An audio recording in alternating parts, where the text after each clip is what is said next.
everyone, welcome back again to my channel. So I'm now here in Zurich, Switzerland. Switzerland is a part of Europe, one of the richest country in the world. So before we start the tour, mag-dinner muna si Ditsi at pagod sa biyahe, and at the same time I'm a little bit sick during this vacation. So yan, kain tayo ng Asian food sa Switzerland. Normally their foods are of course bread, salami, meat, pasta. Alright, so this is the university in Zurich. Okay, let's get started with the history. Zurich history, facts, and timeline. People have been drawn to the Zurich area for many thousands of years in history. Evidence of settlements from the Neolithic period of the Stone Age, as well as the Bronze Age, has been unearthed at various points around Lake Zurich. So later guys, makikita nyo ang lake. In more recent times, the Celtics and Romans choose to settle around the Lindenhof Hill area, and this district still remains today, forming the very heart of the historical Altstadt, or Old Town in English. The settlement was named Turicum, and this became a place where taxes were collected, whilst the Limmat River provided transport connection for trading.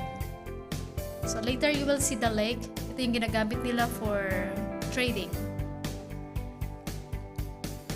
Although the Romans remained here for more than 4 centuries, when their empire fell, it was not long until major changes were afoot.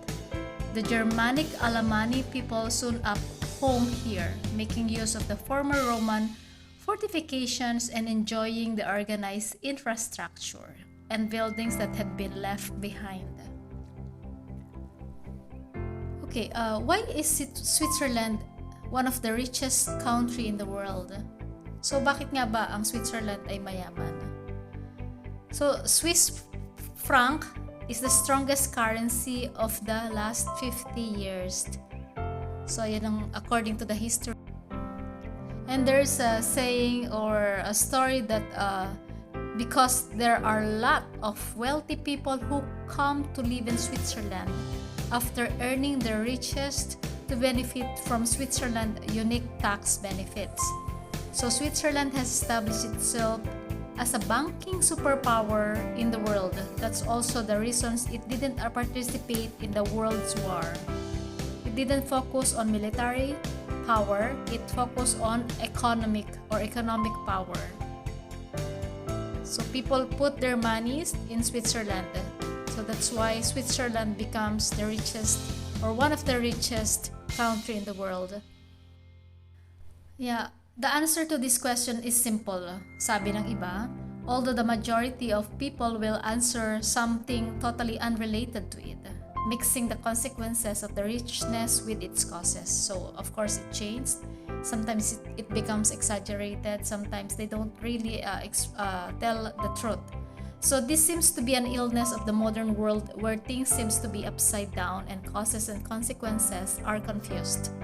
Consequently, the great success of the socialist and egalitarian ideologies.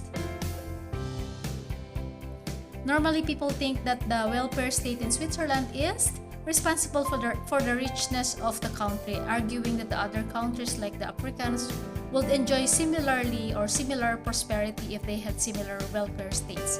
So as you can see guys, there's a Straßenbahn. So they use this for transportation, and this is more environmental than using cars or motor.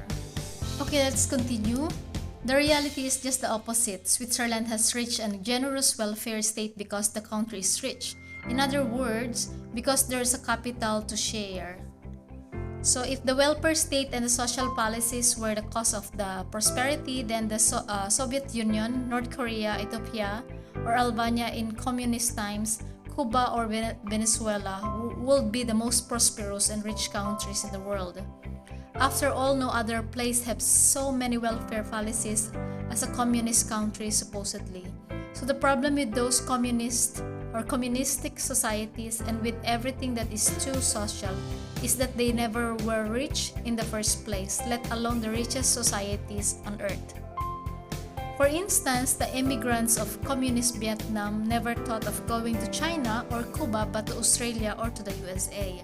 As well as in Switzerland, those two countries have vast welfare state because of the fact that they have something called a companist for now, from which they can subtract all the taxes necessary to pay for the welfare programs. The existence of such companies is previous to the payment of those social programs. So during the old centuries, those companies were created and only later the welfare stated appear. Those societies with more and other better companies and more savings, citizens' savings, were able to have some prosperity in the long run. Such in the case of the Swiss, one of the richest countries in the world. As we can see, the strongest currency of the last 50 years does not belong to a country that exports a lot. So the key of the richness does not come from the imperialistic mentality, since the Swiss have not invaded any country in the last several centuries. They are not rich because of having the biggest oil reserves in the world either. They are rich for the other and simple or simpler reasons, such as the respect for private prosperity in that country, although they are not without their share of socialist mentality. So the truth is that the Swiss is one of the countries where the socialist mentality is less strong. To say it in some way, the percentage of Swiss people with a little common sense and knowing that choosing policies against property is bad is bigger than in most of the rest of the world. So what's the proof? The main proof is that it is one of the 3 richest countries in the world in the salaries, and the fact that the private property is well respected there. In fact, there has not been any sort of leftist revolution there in the last 200 years. Their system, on the contrary, is based on political stability. A stability will last, or with less progress than many would like, that has been key for Switzerland to maintain its worldwide position. So a good proof of the Swiss people common sense was the referendum about the minimum wage in 2014. They referred to vote number. So the first thing that the people think nowadays to sort out the crisis is to vote in some sort of referendum, thinking that if we had referendums such as the Swiss, one often all problems will be sorted out. Nothing further from the truth. As I said before, the relation consequence is important here in Switzerland. The Swiss still can resort to that kind of thing that with some success for simple reason. They are Swiss, and being Swiss means that the tendency to adopt banana republic policies is smaller. We could say that the Swiss tend to vote with their heads. Such as a regime would not work in countries such as Spain, Greece, Italy, or any other from the South America where banana republic policies would win easily in every referendum. In other words, the Swiss do well despite the referendums, not because of them. The result of the referendum was the 77% of the Swiss rejected the proposed increase in the minimum national wage. Their instinct told them that applying the rise would have been detrimental for the overall health of their prosperity as a nation. So if the referendum would be taken place in Spain, the result would have been opposite, with at least 77% of the people voting yes to the proposed increase in salaries. This is because the bureaucratic, I'm sorry for my pronunciation, and socialistic and mentality is much stronger in Spain than in Switzerland. So if the country was one of the South American ones like Venezuela, Colombia, Peru, or Bolivia, it would be similar. What the masses of the countries do not understand is that it's because such measures that they do not have the prosperity of Swiss have. So this is why the Switzerland is one of the richest country in the world. So comparing Venezuela and Switzerland, of course, in Venezuela, it is forbidden to dismiss someone or to get rid of the defaulter or to put your own prices. Result, total economic and societal collapsed. So this is the reason why it collapsed.